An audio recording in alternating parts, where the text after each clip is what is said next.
자, 긴 연휴를 쉬고 와서 저희가 이제 새롭게 시장을 다시 진입을 했는데요, 시장에. 오늘 정말 강한 시장이 펼쳐지고 있습니다. 앞으로 남은 2월 거래일들 동안 어떤 전략을 가져가야 내 수익을 좀 더 챙길 수 있는지 이지스탁 이지은 대표와 함께 알아보겠습니다. 어서 오세요. 안녕하세요. 네, 대표님 설 잘 보내셨어요? 네, 잘 보냈는데 네. 좀 더 길었으면 좋아하겠다고 생각했습니다. 아쉬우셨나요? 네. 꽤 길었던 것 같은데 이제 연휴가 얼마 없습니다. 열심히 주식 시장에 또 참여하면서 수익을 챙겨가야 될 텐데요. 어제 제가 새벽에 미증시를 딱 봤는데 반도체 강하더라고요. 특히 샌디스크하고 그 네. 마이크론 테크놀로지 오르는 거 보고 오늘 반도체 투톱 어떨까 기대했는데 기대하는 만큼 지금 잘 올라가고 있습니다.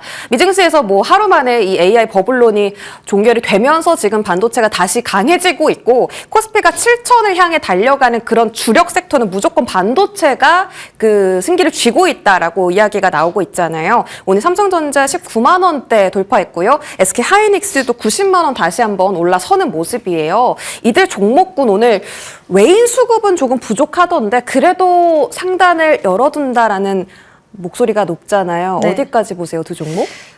일단 노무라에서는 삼성전자가 29만 원 목표 주가 네. 나왔고 SK 하이닉스 156만 원까지 나왔는데 뭐 거기까지 보자라고는 말씀드리긴 어려울 수는 있겠지만 좀 그 안에서의 추이와 변동성은 좀 유발될 수는 있겠지만 삼성전자는 20만 원은 뭐 가뿐히 그래도 넘어주지 않을까라고 생각을 하고 있고요. SK 하이닉스가 지금 상대적으로 약간은 주가가 좀 주춤한 모습을 보이고 있기는 하지만 충분히 네, 저는 뭐 100만 원 이상은 가능하지 않을까라고 생각을 하고 있어서 물론 이제 그 가격에 대해서 우리가 얼마 남지 않았다라고도 볼 수 있지만 또 한편으로는 지금까지 상승을 지속해 왔기 때문에 그 고지에 대한 숫자를 돌파하는 게 어렵다고도 생각할 수는 있다라고는 보지만 그럼에도 불구하고 연휴 기간 동안 저도 이것저것 좀 체크를 해보는데 가장 이야기가 많이 나온 쪽은 AI 관련돼서 메모리 이야기가 가장 많이 쏟아졌던 것 같습니다. 우리나라 증시가 쉬고 있는 동안에도 해외를 통해서 메모리에 대한 수요 확장 기조를 지속해서 좀 확인할 수 있는 이야기들이 나왔고 그 안에서 결국 핵심적인 역할을 하고 있는 기업은 두 기업이기 때문에 우리가 지속 봐야 된다라고 생각하고 있고요. 그리고 앞으로 수요가 확장되는 가운데 기술이 제한적으로 멈추는 게 아니라 삼성전자와 SK 하이닉스는 기술 발전도 계속적으로 이루어 나가고 있기 때문에 이제는 HBM4E 시장에 대해서도 대응을 계속하고 있단 말이죠. 그러면 지금 엔비디아 실적 발표 25일에 있고요. 거기에 GTC 일정까지 있는데 GTC에서는 새로운 칩을 또 공개한다라고 이야기를 한 만큼 기술 발전을 해 나가는 과정 속에서의 이런 기대감은 지속적으로 좀 높일 수 있다라는 생각이 들어서 뭐 지금 대항할 수 있는 대항마가 딱히 없잖아요. 이 두 기업의 독주를. 물론 마이크론이 있기는 하지만 여전히 격차는 좀 있는 상황입니다. 그래서 이 두 기업의 질주는 아직까지는 상방이 더 열려 있다라고 보고 있고요. 연휴 기간 동안에 못 사신 분들도 지금 주워 담고 있지 않나라는 생각도 드는데 이런 수급적인 요인이 지속적으로 좀 두 종목을 끌어당길 수 있는 악재보다는 호재가 훨씬 많고 지금은 악재를 좀 찾기는 어렵다라고 생각이 들어서 홀딩 의견 드리도록 하겠습니다. 지금 들어가도 늦지 않는 거예요? 이거 굉장히 조심스러운 의견이긴 한데요. 저는 중장기적으로 보실 분들은 항상 이 시간에 매수하셔도 된다라고 말씀드렸던 것 같은데 오늘도 여전히 분할 매수 관점으로 그러니까 한 주도 안 들고 계신 분들에게는 또 이게 또 포모 현상이 올 수 있잖아요. 많은 비중을 이제 와서 실차라고 말씀드리기에는 좀 어렵고요. 다만 부담스럽지 않은 비중은 분할 매수 관점으로는 유입이 가능하지 않을까라는 의견 드려보도록 하겠습니다. 와, 지금도 접근이 가능하다니 놀랍네요. 여전히 상방으로 보고 계신다. HBM4에서 이제 HBM4E 이야기까지 나오고 있는 상황이라고 합니다. 이들의 상승 질주를 지켜보시죠. 소부장은요, 사실은 조금 가늠하기가 어려운 게 오늘 뭐 장비, 소켓, 그리고 뭐 세척 장비 쪽, 또 어디죠? 기판, CXL, 전공정 다 강하거든요. 이거 좀 구분하기가 어려워요. 종목별로 차별화 장세가 소보장에서는 유독 강하게 나타나는데 오늘은 다 잘 가잖아요. 이 소보장에 대한 구분은 오늘 어떻게 좀 봐야 될까요? 오늘 말씀하신 것처럼 오늘은 다 가더라고요. 네. 그러니까 뭐 한동안은 랜드 관련주들이 가거나 뭐 했다가 지금은 HBM이든 랜드든 디램 다 가고 있는 상황이기 때문에 뭐 사실 여기서 어떻게 좀 주력을 해서 우리가 가를 수 있을까라고 고민을 하기보다는 우리가 그 밸류체인 기업들은 좀 통상 정해져 있잖아요. 네. 그 밸류체인 기업들 중에서 살짝 그래도 최근에 시세가 나왔던 가운데 쉬어가는 흐름들이 나왔던 쪽, 원래는 강했지만 눌림이 나와서 V자 반등을 좀 기대할 수 있는 쪽을 공략해 보시면 어떨까라고 보고 있고요. 그래서 그 키워드를 좀 압축해서 생각을 해보면 제가 보기에는 저는 테스트 쪽이 여전히 좀 유력하다, 좀 매력적이다라고 보고 있고요. 그렇게 되다 보면 테스트 쪽에서는 지난번에도 말씀드렸던 네오셈도 여전히 좀 괜찮다 보고 있고 뭐 DI, YC 이런 종목들 비롯해서 지금 소켓 관련돼서 리노공업, ISC 관련돼서도 오늘 좀 좋은 모습 보이는데 여전히 상방에 대한 무게감은 좀 더 열려있지 않을까. 그래서 소부장 기업들도 이왕이면은 좀 정리를 해두셔서 소부장 안에서도 좀 순환매가 돌기도 하잖아요. 오늘처럼 다 같이 가는 날도 있지만 그래서 눌림 시에 공략하는 것도 한번 고민을 해보시고 소부장이 이런 랠리는 지금 코스닥 활성화 정책과도 맞물려 있기 때문에 투자 기회는 지속적으로 올 수 있으니까 한 번 정도는 정리가 필요하지 않을까라는 생각 말씀드려보도록 하겠습니다. 네, 테스트 쪽으로 네오셈, DI, YC 같은 종목들 말씀 주셨고 지금 뭐 강한 종목도 눈여겨보실 필요가 있지만 V자 반등을 노리는 눌림목 종목들을 공략할 필요도 있겠다라는 전략 이렇게 투트랙으로 좀 가져가 보시면 좋겠네요. 자, 마지막으로 삼성전기 너무 궁금하던데요. 와, 삼성전기 오늘 외인 기관 순매수 1등입니다. 동반 순매수로 1등 그리고 35만 7천 원대 돌파하면서 오늘 또 신고가 구간에 들어갔는데 일본에서 지금 MLCC 가격 인상 기대감 거론되고 있어요. 지금 삼성전자랑 하이닉스 이렇게 많이 올라가는 거 특히 삼성전자 강한 게 메모리 가격 인상 때문이잖아요. MLCC도 가격 인상이라는 그 재료를 가지고 간다면 어떻게 좀 보십니까? 조금 더 큰 폭의 상승 기대해도 좋을까요?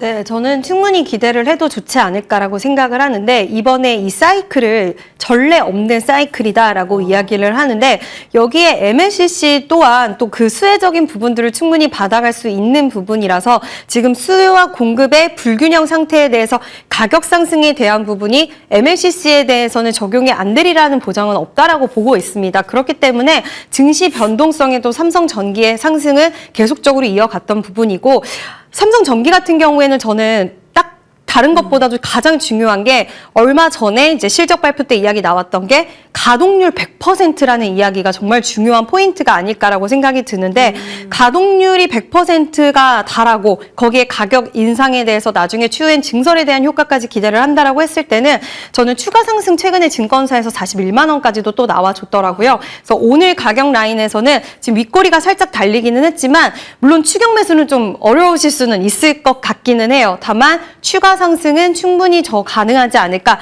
그래서 저는 긍정적으로 지금 한번 LG 이노텍과 함께 보고 있는 상황입니다. LG 이노텍까지 같이 좀 보면 좋겠네요. 삼성전기 전례 없는 사이클이다라고 하셨습니다. 좀 굿 전략이 되셨으면 좋겠고요. 저희 반도체 토파 봤습니다. 다음은 신재생 에너지부터 출발하시죠. 일단 페로브스카이트 이 재료가요. 단순 단기 테마는 아닌 것 같습니다. 지금 그 일론 머스크 입에서 나온 그 재료기 때문에 차세대 태양 전지에 대한 주목도가 높아지고 있고요. 오늘 흐름을 보니까 대장은 선익시스템 같죠? 선익시스템이 가장 최근의 흐름이 가파릅니다. 오늘도 장중 28%까지 급등하면서 거의 상한가 직전까지 갔었고 다른 페로브스카이트 관련주 하나솔루션 있죠? 네. 20% 급등입니다. 뭐 LK캠 10%, 유니테스트 10% 이렇게 페로브 쪽은 다 두 자릿대 급등을 오늘 계속 유지하고 있거든요. 어느 쪽 눈여겨보세요? 사실 이 페로브스카이트라는 게 우리가 시장에서 주목도가 그동안 없어서 그렇지 기업단에서는 계속해서 기술 개발을 이뤄왔던 부분입니다. 특히 그 안에서 하나솔루션과 유니테스트 같은 경우에는 꽤 오랜 시간 동안 기술 개발을 진행을 해왔던 부분이고요. 그게 지금 시장에서 일론 머스크와 맞물려서 좀 부각도가 높아지는 상황인데 하나솔루션 당연히 대장격으로 봐야 된다라고 생각하고 있고 추가적으로 하나솔루션과 그리고 증착 관련돼서는 선익시스템이 실제로 이와 관련된 증착 장비로서의 매출을 발생시킨 이력이 있는 부분들이 결국에는 실체가 있다라는 거 그게 좀 중요한 포인트가 아닐까라고 생각이 들어서 지금 관련된 주들이 상당히 많아지고 있어요. 시장에서는 관련주 해서. 근데 실제로 관련돼서 그 사업에 대해서 매출을 일으켰거나 아니면 몇 년 전부터 진짜 관련돼서 미래 먹거리적인 차원으로 준비를 해왔던 기업인 게 좀 중요하지 않을까라는 생각이 들어서 저는 개인적으로는 하나솔루션과 그리고 선익시스템을 좀 대장으로 많이 움직인 건 다 이유가 있다라고 생각이 들어요. 그러니까요. 네, 그래서 그런 종목들 대장으로 보는 게 좋고 지금 방금 관련된 종목군들 나왔는데 시장이 지금 워낙 유동성이 풍부하다 보니까 지금 태양광 관련해서는 지금 일론 머스크의 입을 통해서 또 나왔던 그 강력한 재료에 대해서 오늘 또 카이스트한 교수님이 페로브스카이트 관련돼서 기술 개발을 지금 중국보다 좀 더 빠르게 진행할 수 있다라는 이야기가 나오면서 글로벌 기업과 대량 양산에 대한 이야기도 나오고 있다. 그러니까 어떻게 보면 우리나라가 중국보다 뒤처지지 않았다라는 부분들에 대한 이야기도 될 수 있는 소식이기도 했어요. 물론 지켜봐야 되는 부분이긴 하지만 이런 중국과 그리고 대만의 방문 이런 소식에 또 우리나라 기술 개발에 뭔가 한 단계 레벨업되는 모습들이 나타난다고 했을 땐 이게 나중 일이 아니라 지금 현실로 왔다라는 부분들을 좀 생각할 수 있게 만드는 대목이기 때문에 시장 참여자들의 투심을 자극하기에는 상당히 좋았다라고 보고 있습니다.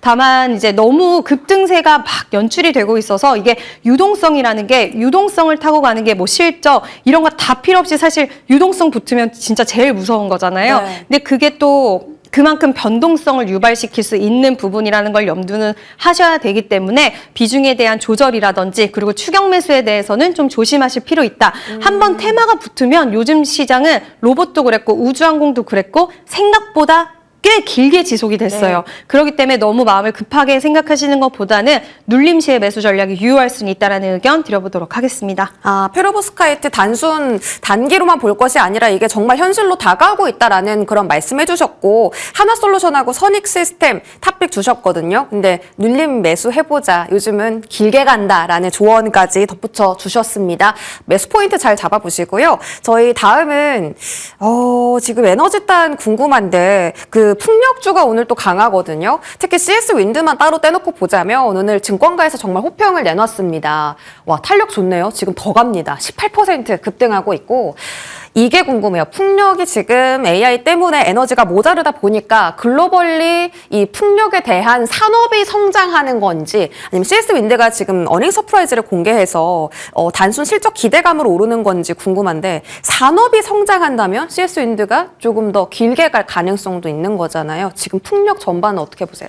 일단 항상 이야기 나오는 게 지금 AI는 더 확산되는 기조이고 전 세계적으로 AI 데이터 센터에 투자하는 비용이 뭐 1조 달러는 훨씬 넘어선다라는 이야기 나오는 가운데 지금 AI에서 가장 중요한 병목은 전력이다라는 이야기가 끊임없이 제기가 되고 있는 가운데 결국 태양광 여기서 우리가 다음 스텝을 생각할 수 있는 건 풍력이잖아요. 근데 미국과 유럽의 핵심적인 공급망 역할을 하고 있는 건 아직까지는 중국이 좀 많이 차지를 하고 있는데 여기서 해킹에 대한 우려라던가 이런 공급망에 대한 변화에서 K풍력에 대한 또 기대 심리가 된다라는 이야기가 또 오늘 나왔더라고요. 그래서 이런 부분들이 심리를 자극할 수 있는 요인이고 시장에 또 자금이 풍부하다 보면 우리가 태양광도 사실 이번에 갈까 안 갈까 고민이 많았잖아요. 왜냐면 그동안 워낙 시원하게 못 갔고 워낙 이번에도 뭐 중국에 대한 대체가 된다라고 하겠지만 그게 쉽게 될까가 있었지만 이 부분이 결국에는 시장의 고가를 돌파하고 갈 수 있게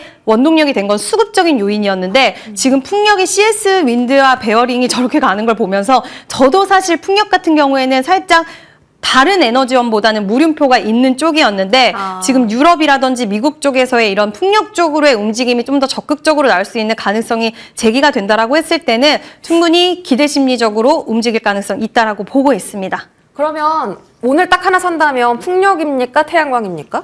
오늘 만약에 딱 하나를 산다면 저는 일단 풍력이 후발주로 움직이기 때문에 길게 가지 않. 지금 왜냐면 태양광은 눌림이 아직은 잘 안 나왔잖아요. 그럼 풍력을 좀 공략을 해보시다가 태양광 눌림 나오면 그때 또 태양광도 공략해도 좋지 않을까라고 생각합니다. 탑픽은 CS 윈드예요?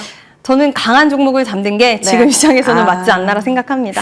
알겠습니다. 지금 약간 그 페로브랑 풍력 둘 다 좋은데 주가의 위치상 풍력이 조금 더 매력적이다라고 하신 것 같고 태양광도 어쨌든 눌림목 나오면 매수 가능하다라고 판단해 주셨어요. 원전은요. 두산 에너빌이 이제 체코 수주 소식을 내놓았는데 사실 두산 에너빌리티보다 더 잘 가는 종목들이 많습니다. BHI라든지 한전산업, 한전 KPS 같은 종목들이 조금 더 탄력이 강한데요. 대장 교체 움직임입니까? 단순 수급 때문이에요? 대장 교체 움직임까지라고 보기보다는 지금 시장의 분위기 자체가 팀코리아라고 해서 이제 한전 쪽의 종목들이 좀 기울기가 많이 가고 있는 것 같아요. 그래서 이제 그런 부분들이 좀 영향력을 끼치고 있다라고 보고는 있는데 두산 에너빌리티는 참 무겁습니다. 엉덩이가 제일 무거운 종목인 것 같은데 정말 많은 증권사의 호평과 그리고 실제로 지금 우리가 계속해서 기대했던 가스터빈이라든지 오늘은 또 체코 관련돼서 중기터빈 관련된 이슈도 있었는데도 오늘 10만 원은 돌파는 됐지만 시원하게 상승세를 보여주지는 못했어요. 그렇지만 저는 그럼에도 불구하고 두산에너빌리티 보유하신 분들은 보유 관점을 유지해 주셔도 좋진 않을까라고 보고 있는데 뭐 한전산업 그리고 한전 KPS, 한전기술 이렇게 돌아가면서 좀 순환매가 나오는 부분들에 있어서는 수급적인 요인들이 좀 영향력을 크게 받고 있지 않나라고는 생각이 들어서 저는 추가 상승은 충분히 좀 가능하지 않을까. 원전은 예전과는 확실히 다른 모습을 보여주고 있다는 것이 좀 확인이 되고 있기 때문에 원전 관련된 종목들은 단기 시세로 끝날 이슈는 아니라고 생각합니다. 원전은 역시나 중장기적으로 긍정적으로 보시고 수급이 강한 쪽으로 좀 붙는 게 낫겠다라는 판단 주셨습니다. 저희 다음 섹터는 조선이고요. 오랜만에 조선이 움직이고 있습니다.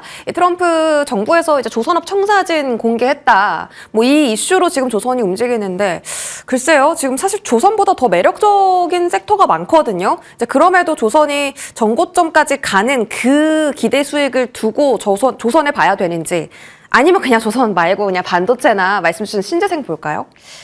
조선주는 보유하신 분들은 저는 보유를 하셔도 되지 않을까라고 생각이 드는데 그럼에도 불구하고 조선이 가장 강하게 치고 올라간다라고 보기에는 좀 어려운 부분은 너무 반도체가 좀 장악력이 강하기는 한 것 같아요. 근데 계속 오늘 많이 이야기 나오는 그 유동성과 수급이 풍부하다는 것은 이제는 예전처럼 반도체가 가면 반도체만 가기보다는 다른 섹터에도 기회적인 부분들은 충분히 발생할 수 있다라고 생각이 들어서 조선주들은 계속 좀 딜레이가 되는 느낌이 있었어요. 지금 마스가 프로젝트 계속 이야기 나오는데 구체적인 이런 이야기가들이 안 오다 보니까 매력적인 거는 알겠지만 LNG 운반선 확대도 알긴 알겠지만 지속됐던 재료들이 좀 있었다라는 거. 그래서 새로운 큰 재료가 나온다라고 한다면 주가 변동성은 더 확대되지 않을까. 근데 조선 쪽은 저는 긍정 시각 유지를 하셔도 좋지 네. 않을까라 생각합니다. 보유주 분들은 유지, 신규 매수는 조금 더 이슈 터지는지 보자. 신규주들은 저항에 대한 돌파가 좀 시원하게 됐을 때가 오히려 탄력이 더 크게 붙어줄 것 같습니다. 네, 아직 저항 돌파까지는 안 됐고 일단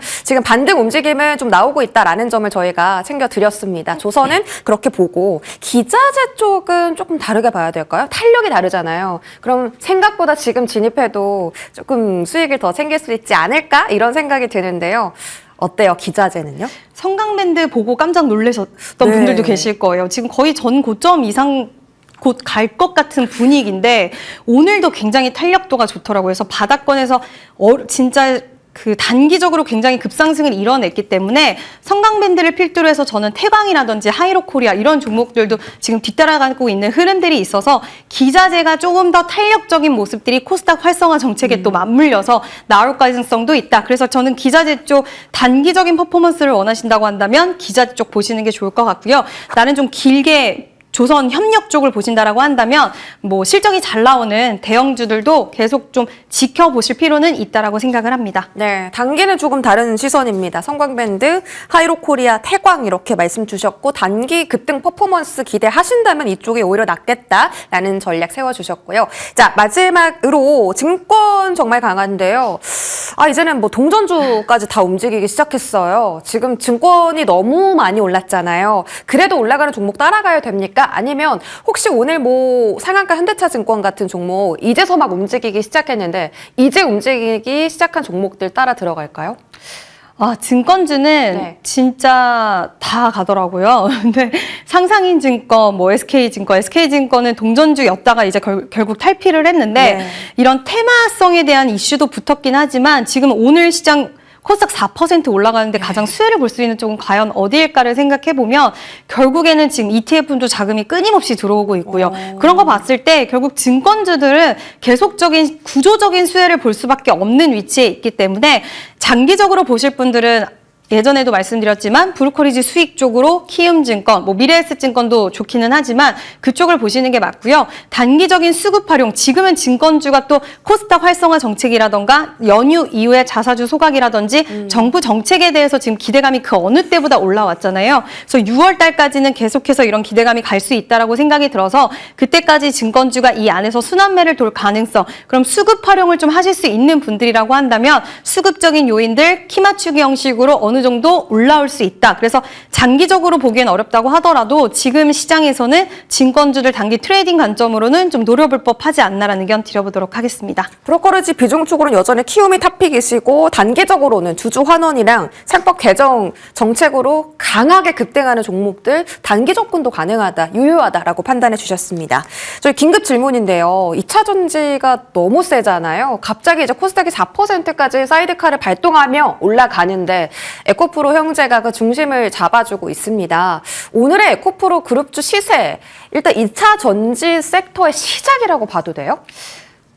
시작이라고 보기보다도 제가 중요한 건 지금 코스닥 이야기가 계속적으로 나오면서 요즘 많은 분들이 이야기를 할 때 뭐 2차 전지가 좋아, 로봇이 좋아, 제약바이오 좋아 이게 아니라 코스닥 150, 코덱스 150 이렇게 코스닥 지수에 투자하는 상품들에 대해서 이야기를 많이 하시는 것 같아요. 복잡하게 생각하지 말고 ETF에 투자한다라는 관점으로 봤을 때 지금 비중 상위에 있는 게 에코프로 BM이라든지 에코프로 이런 그룹주들이 좀 많이 포진이 되어 있는 상태이다 보니 ETF 관련된 자금 유입도 저는 확실히 있지 않을까라고 생각이 들고요.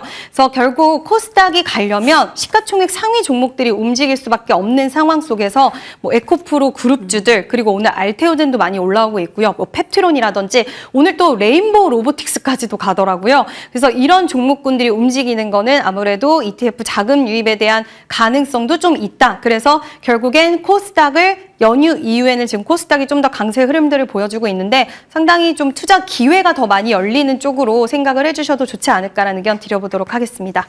패시브 자금의 유입에 따라서 지금 급등한다라고 보고 계시고요. 2차 전지까지 토파봤습니다. 이지스탁 이지은 대표와 함께 하셨습니다. 고맙습니다.